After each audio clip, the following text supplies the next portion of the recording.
Hello everybody, this is Divya here, and today we're going to discuss on nutrition needs for kids. As the term indicates, the kids, everything should be experimented. It should be colorful because kids are not okay with some boring stuff or something boring on their plate. But at the same time, their nutrition demands, their nutrition requirements according to their age should be taken care. As per the every age group, their nutrition demands is different. Their calorie needs, their protein needs, and every vitamin mineral need is different.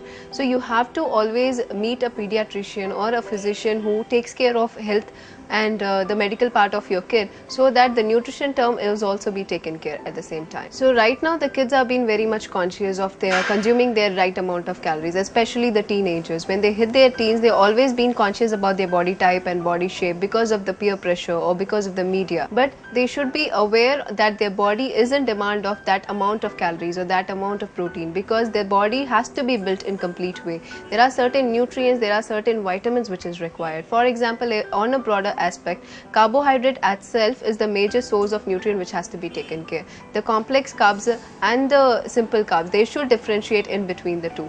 The commercial products which is coming up in the market is all loaded up with simple sugars. So the chances of obesity or the childhood obesity is on a higher range if you go for commercial products or simple sugars into their diet. For example, too much sugary beverages, too much sugary cereals, itself should be avoided. So in order to compensate with that, you should always go for whole grain products or whole grain flours into the diet or whole grain cereals into the diet, so that all the nutrients are taken care. At the same time, the calorie is also be taken care.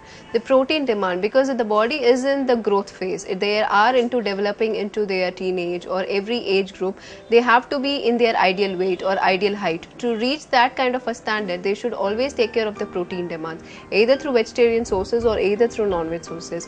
But at the same time, it shouldn't be boring. The diet cannot be taken into their diet if it is boring, because the kids need colorful stuff into their plate, or there should be some experimentation.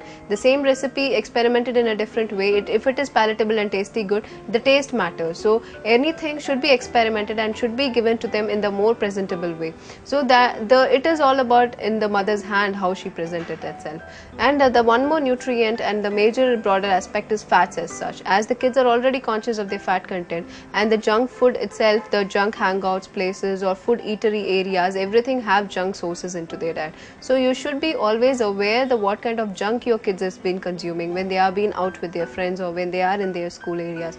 More smart choices of sandwiches, or more smart choices of whole grain sandwiches, something like that can be suggested instead of deep fried. Still they can have their own fun time when they are being along with their friends, but at the same time the nutrition should not be compromised. Otherwise it would definitely lead into some other problems. Then apart from that, there are certain vitamins, for example calcium as such or magnesium as such, because of their strong bones and because of their muscle growth, because these are the nutrients which are required. Because if these nutrients are not being taken care into their diet, later on after their teen age, they will be in the difficulty. They would not be completely grown. Either they come into the category of underweight or either they fall into the category of obesity. So complete balanced diet, and always consult your physician or pediatrician to have a balanced meal to take care of their ideal weight. They always do measure that your weight of the kid is being coordinated with their age. So these are the parameters which you can always check for, and apart from that the nutrition has to be taken care of.